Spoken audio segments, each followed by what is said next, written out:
हरिओम नमस्कार। कैसे हैं आप सब लोग। आप सभी लोगों को धनतेरस की बहुत बहुत शुभकामनाएं।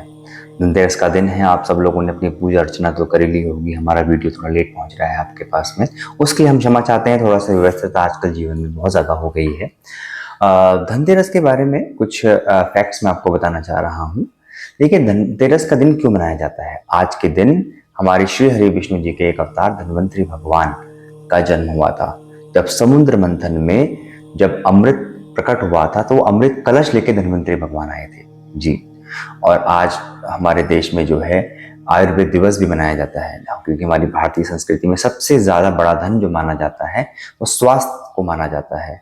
तो स्वास्थ्य वाले धन को का संरक्षण रहे, स्वस्थ तब आप लोग रहें, इसलिए धन्वंतरी भगवान का पूजन भी होता है। जी हाँ, धन्वंतरी भगवान का पूजन आप करते हैं, इस समय में उनका ध्यान करते हैं, श्री हरि विष्णु जी का जाप करते हैं, तो आपके जीवन में जो है बहुत सारा अच्छा स्वास्थ्य लाभ होता है। एट द सेम टाइम आज के दिन हम लोग यमराज जी का भी पूजन करते हैं। हम दक्षिण दिशा के जगह पे हम लोग दीपक का दान करते हैं। ऐसा करने से ऐसा कहा जाता है कि आपकी अकाल मृत्यु नहीं होती है। जब एक राजा के पुत्र की मृत्यु हो गई थी और उसकी धर्मपत्नी बहुत ज्यादा विलाप कर रही थी, तो यमदूतों का भी हृदय पसीजा था। तो जब यमराज जी ने पूछा था कि भैया आपका जब हृदय पसीजा था तो ऐसा क्या हुआ था, तो उन्होंने कहा कि वो सीन हमको भी ऐसा लगा कि हम गलत कर रहे हैं, लेकिन हम कुछ कर नहीं सकते थे क्योंकि आपके निर्देश थे। तब यमराज जी ने ये विधि जो है यमदूतों को बताई थी, और तब से लोग जो है दक्षिण दिशा की तरफ में दीप का दान करते हैं। एक आटे का गोला बना देते हैं, उसका 4 का दिया बनाते हैं, उसमें थोड़ा सा चावल रख के और सरसों का तेल डाल करके दक्षिण दिशा की तरफ में वो जलाया जाता है। आज के दिन हमारे धन के देवता कुबेर का भी पूजन होता है। जी हाँ, आजकल बहुत सारे लोगों का यहाँ पे फैशन हो गया है कुबेर जी के बारे में कुछ अपशब्द बोलने का। उनको मैं एक बात बताना चाहता हूँ। आप लोग कहते हैं कि भैया कुबेर जी की मूर्ति घर पे नहीं रखनी चाहिए, ऐसा वैसा, ये वो राक्षस थे, ये थे वो थे। आप सबको एक बताता हूँ, कुबेर जी यक्ष थे। कुबेर जी हमारे जो गीता जी में हमारे श्री कृष्ण भगवान जी बोलते हैं कि मैं राक्षसों में मैं कुबेर हूँ, राइट। तो यानी कि देखा जाए तो वो भगवान ही हो गए ना। तो भगवान स्वयं कह रहे हैं कि मैं कुबेर हूं, तो वो तो भगवान ही हो गए। तो आप किस आधार पर कह रहे हैं कि आपको उनका पूजन नहीं करना चाहिए।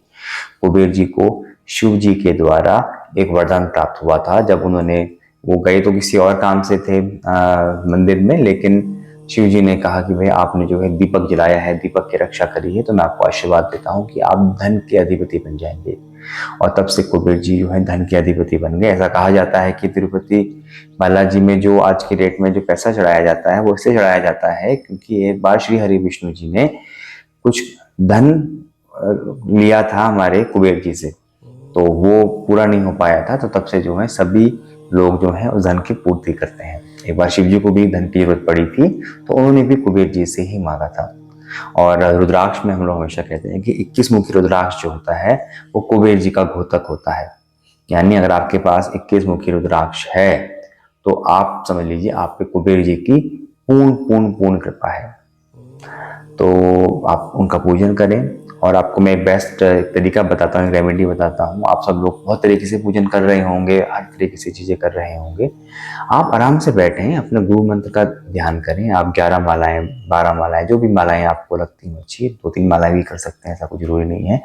उसका जाप करने के बाद जो उसके पुण्य होते हैं, उस पुण्यों को आप चाहें तो कहें भगवान ये पुण्य जो है हम अपने कुबेर देवता को हम समर्पित करते हैं, धन्वंतरी भगवान को समर्पित करते हैं। आप इससे ज्यादा अच्छा गिफ्ट, इससे अच्छा ज्यादा अच्छा दान, दीपक दान हो सब तो वो तो करना ही करना है, लेकिन इससे अच्छा रेमेडी मेरे को लगता है कि आज की डेट में नहीं हो सकता है। ध्यान करें, श्वास श्वास में भजन करें, उस भजन का पुण्य जो है उन उन देवी या देवता के वो आप समर्पित करेंगे तो आपकी लाइफ में बहुत अच्छा रिजल्ट आएगा। तो धनतेरस की बहुत बहुत शुभकामनाएं। बहुत जल्दी मिलते हैं अपने अगले वीडियो के साथ। हरिओम।